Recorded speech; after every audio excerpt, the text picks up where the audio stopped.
Columbia university ਦਾ graduate student activist ਤੇ green card holder Mahmud Khalil, ਜਿਸ ਨੂੰ 8 ਮਾਰਚ ਨੂੰ ਆਈਸ ਵਾਲਿਆਂ ਨੇ ਗ੍ਰਿਫਤਾਰ ਕਰ ਲਿਆ ਸੀਗਾ ਤੇ ਲੂਜ਼ੀਆਨਾ ਦੇ ਵਿੱਚ ਡਿਟੇਨ ਕਰਕੇ ਰੱਖਿਆ ਹੋਇਆ ਸੀ।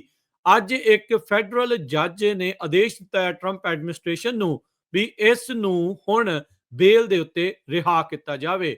ਟਰੰਪ ਐਡਮਿਨਿਸਟ੍ਰੇਸ਼ਨ ਇਸ ਨੂੰ ਡਿਪੋਰਟ ਕਰਨ ਦੀ ਕੋਸ਼ਿਸ਼ ਕਰ ਰਹੀ ਹੈ। ਮਾਰਕੋ ਰੂਬੀਓ ਸੈਕਟਰੀ ਆਫ ਸਟੇਟ ਨੇ ਇਸ ਦੇ ਉੱਤੇ ਦੋਸ਼ ਲਾਏ ਸੀਗੇ ਵੀ ਇਹ ਐਂਟੀ ਸੈਮਿਟਿਜ਼ਮ ਨੂੰ ਫੈਲਾ ਰਿਹਾ ਆ। ਸਟੂਡੈਂਟ ਪ੍ਰੋਟੈਸਟ ਜਿਹੜੇ ਹੋਏ ਸੀ ਕੋਲੰਬੀਆ ਯੂਨੀਵਰਸਿਟੀ ਦੇ ਵਿੱਚ, ਉਹਨਾਂ ਦੇ ਆਰਗੇਨਾਈਜ਼ਰਸ ਦੇ ਵਿੱਚੋਂ ਮਹਿਮੂਦ ਖਲੀਲ ਇੱਕ ਸੀਗਾ। ਹੁਣ ਟਰੰਪ ਐਡਮਿਨਿਸਟ੍ਰੇਸ਼ਨ ਨੇ ਇਹ ਵੀ ਦਾਅਵਾ ਕੀਤਾ ਸੀ ਵੀ ਇਸ ਨੇ ਆਪਣੀ ਜਿਹੜੀ ਸਿਟੀਜ਼ਨਸ਼ਿਪ ਦੀ ਐਪਲੀਕੇਸ਼ਨ ਹੁਣ ਭਰੀ ਹੋਈ ਆ, ਉਸ ਦੇ ਵਿੱਚ ਵੀ ਇਸ ਨੇ ਗਲਤੀਆਂ ਕੀਤੀਆਂ ਹੋਈਆਂ ਆ। ਇਸ ਦੇ ਡਿਟੇਨ ਹੋਣ ਤੋਂ ਬਾਅਦ ਚ ਇਸ ਦੀ ਵਾਈਫ ਨੇ ਇਸ ਦੇ ਇੱਕ ਮੁੰਡੇ ਨੂੰ ਜਨਮ ਦਿੱਤਾ ਸੀ, ਜੋ ਕਿ ਉਸ ਨੂੰ ਬਾਅਦ ਚ ਲੂਜ਼ੀਆਨਾ ਦੇ ਡਿਟੈਂਸ਼ਨ ਸੈਂਟਰ 'ਚ ਲੈ ਕੇ ਗਈ ਹੈ। ਰਿਪੋਰਟਸ ਇਹ ਆਈਆਂ ਸੀਗੀ ਵੀ ਉਸ ਨੂੰ ਫੜਨ ਨਹੀਂ ਦਿੱਤਾ ਗਿਆ ਸੀਗਾ। ਸੋ 3 ਮਹੀਨੇ ਦੀ ਜਦੋਜਹਿਦ ਤੋਂ ਬਾਅਦ ਚ ਮਹਿਮੂਦ ਖਲੀਲ ਨੂੰ ਬੇਲ ਦੇ ਉੱਤੇ ਰਿਹਾ ਕਰਨ ਦੇ ਲਈ ਫੈਡਰਲ ਜੱਜ ਨੇ ਆਦੇਸ਼ ਦਿੱਤੇ ਆ। ਮਾਈਕਲ ਫਾਰਬੀਆਰਜ਼, ਜਿਹੜੇ federal district court New York new jersey ਦੇ ਹੈਗੇ ਆ, ਉਹਨਾਂ ਨੇ ਪਹਿਲਾਂ ਵੀ ਇਹ ਰੂਲ ਕੀਤਾ ਸੀਗਾ ਵੀ ਖਲੀਲ ਦੀ ਡਿਟੈਂਸ਼ਨ